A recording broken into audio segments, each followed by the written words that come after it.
Hi all!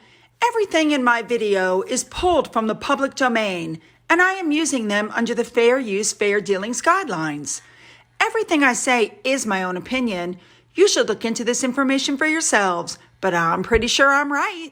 Good morning, everybody. Okay, this is going to be a very long video, and I apologize, but I want to try to be as thorough as possible.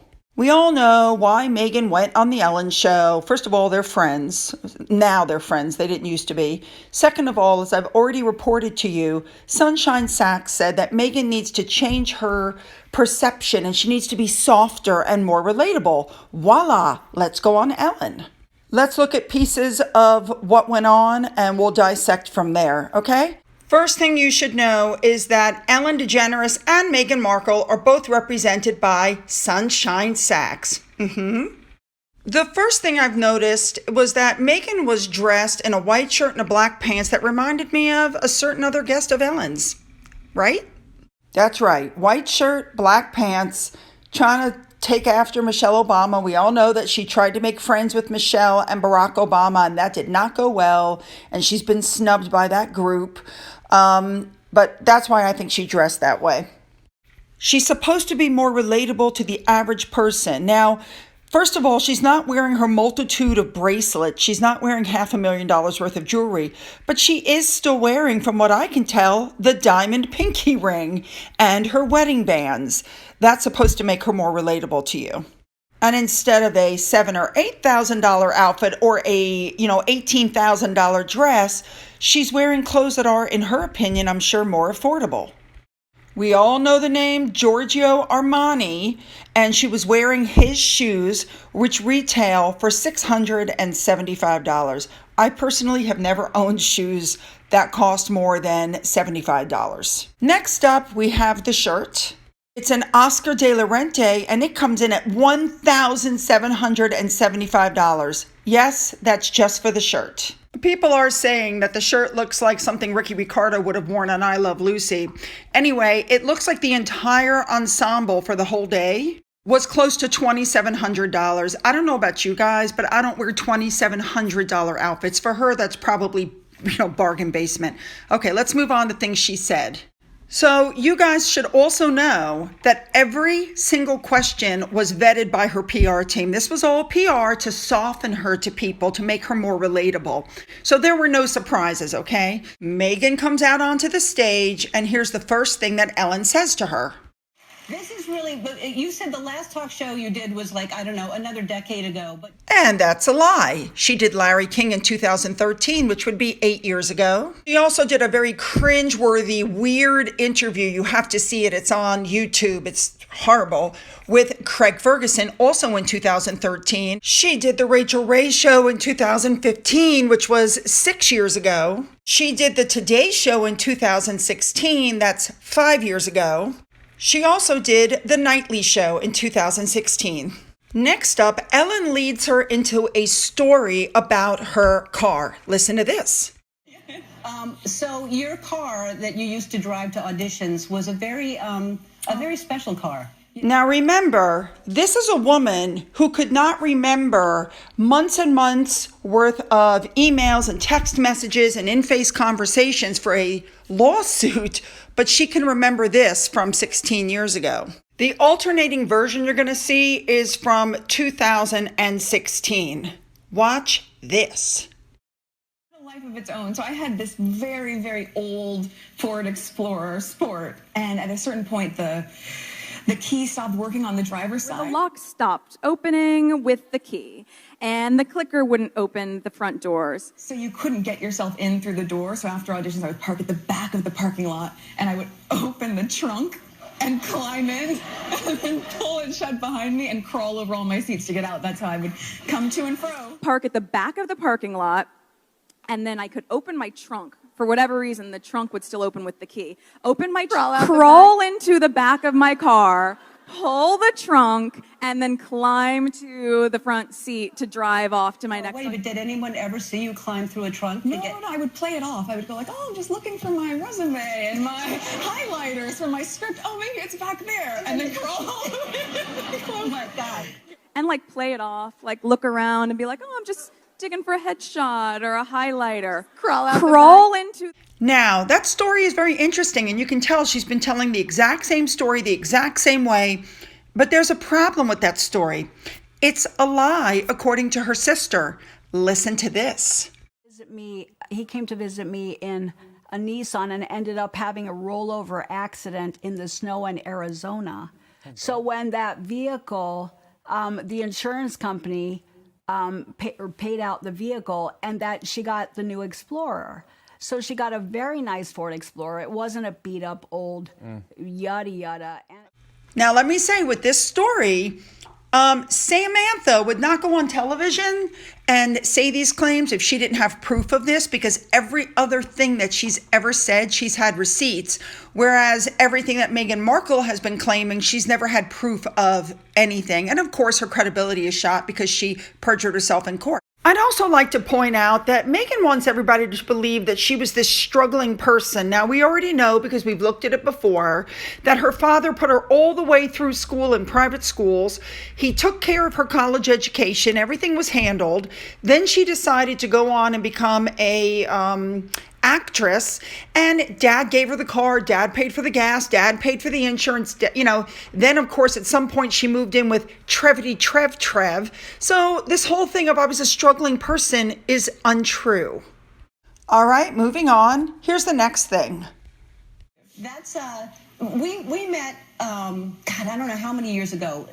How long ago was that? A long time ago, well before I was even on Suits, I think over a decade ago. Now, keep in mind that while Ellen is claiming she did not know who Meghan was when she ran into her in a pet store, they're claiming to be friends because as the interview goes on, you find out that Ellen was hanging out at their house for Halloween. Ellen made a claim that she went to Frogmore and got to hold and feed the baby before they stepped back from their royal duties. My thought process is, if they're that close, then how come Ellen was not invited to the wedding? Now, I'm going to spare you a lot of what went on, but let's suffice it to say that Ellen did her best to let everybody know that Meghan is just a normal, everyday girl. She talked about going over for Halloween and the outfits that the kids wore. She talked about a Halloween party they went to with Jack and Eugenie. Then this came up. But Lily is now teething, so you're not. Yeah. You didn't sleep last night. I love that you're here, but of course. You're not sleeping at all. Well, she's a good sleeper, but the teeth are coming in, so any moms will understand that. Where you go, they might be the best sleeper in the world, and then the moment that that's happening, you just have so much sympathy for them. So yes, I've been up most of the night. So you all are supposed to believe that this woman who has a house full of staff was up with her baby instead of the nanny being up with her baby. I think we all know what the truth is there. All right, next. Of course, Ellen also talked about Archie and what a great big brother he is and how he loves his sister. And I told you guys they will only bring out pictures of the kids when it helps to draw in the audience. And that's exactly what they did here. And they copyrighted the picture immediately. That's why it's all blurred out. Everything's blurred out. I mean, what is this? Did anybody also happen to notice that the hands on little Archie appear to be photoshopped? Something's not right with the photo. Of course, talking about Archie segued into the next thing. Guess what? About the book and why you decided to write this. I wrote this originally just as a poem for my husband on Father's Day, and it was about my observation of him and, him being a dad, which was... That's right, ladies and gentlemen. She plugged her book, which is not selling well, and she gave one free to every member of the audience. I guess she can't get them out of her closet fast enough. All right, moving on. All right, now we're going to look at the political side. Now, currently, in 1993, the Federal Family and Medical Leave Act, FMLA, offers 12 weeks of unpaid job-protected leave for when you have a baby. At the beginning of March of 2021, lawmakers reintroduced the Paid Family and Medical Leave Bill. It has been introduced every legislative session since 2013, but has failed to pass because people don't know how it's going to be funded. Meghan had her say on it. Watch this. I think people truly forget that, or don't even know that in this country, it's one of only 6 countries in the entire world and the only wealthy nation in the entire world that does not mandate and have a federal paid leave program. Everyone knows, especially if you've had a child, even if you haven't, you know how hard it is and how critical it is in those first few weeks, if not months, to be together as a family. And the fact that we don't offer that here is something that now, as a mom of 2, I will do everything that I can to make sure that we can implement that for people. So I guarantee you, if this passes, since Megyn has hitched her car to it just in the last month or 2 and done, I might add, some pretty dodgy things like cold calling senators to try to get it passed, I guarantee you if this thing passes, she will take full credit for it because that's how she works. Again, to make her seem more relatable, we also heard how she used to make scrunchies in school using bargain fabric. She had a sewing machine, and we all heard how she was on the Times Magazine, most influential people. This is all supposed to make you realize that she's just one of the girls. We also heard about how she loves to cook, and she's cooking Thanksgiving. We had to hear about bad haircuts that she endured as a child and another book that she wrote when she was a child. I showed you that in a different video. She essentially plagiarized that book.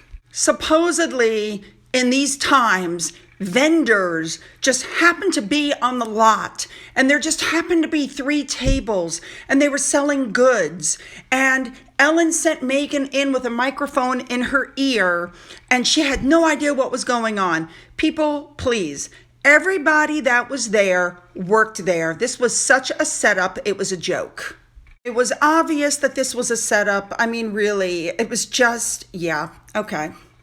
By the way, those vendors who just happened to be on the lot were sitting up in the audience during the show because they were shown on camera. I'll also say that I understand why she couldn't make it as an actress. Her acting just sucks. I'm going to give you an example of that acting. Here is how she ended the Ellen show. Watch this. I'm thinking it'd be fun to do it again. Surprise somebody else? Yeah, like maybe the whole audience? See what I mean? Cheesy.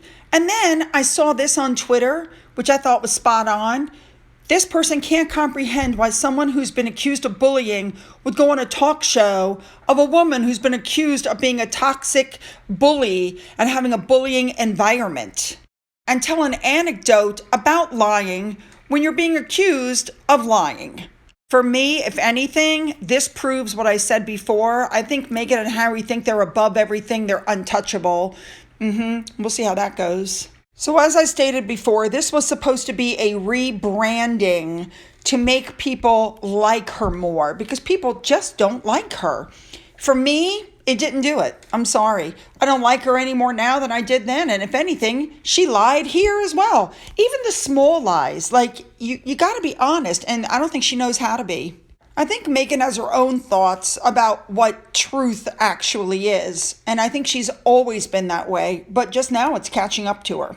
As for appearing on the Ellen show, since Ellen is her friend, that was probably an easy thing to do. And they're both, again, represented by Sunshine Sachs. But this does go against what she and Harry said. I don't see Oprah and Ellen as being up-and-coming grassroots. I'd also like to point out that a lot of articles came out saying that her acting was bad and she looked ridiculous. She was squatting and drinking out of a baby bottle. Somehow that's supposed to endear you to her. Yeah. Now, she really needs to boost her brand in the United States because a lot of countries that really used to like her don't anymore. Look at these headlines from Paris. The brand is slipping. There's just no other way to say it. One says why Megyn lied, and the other one says the mask has slipped.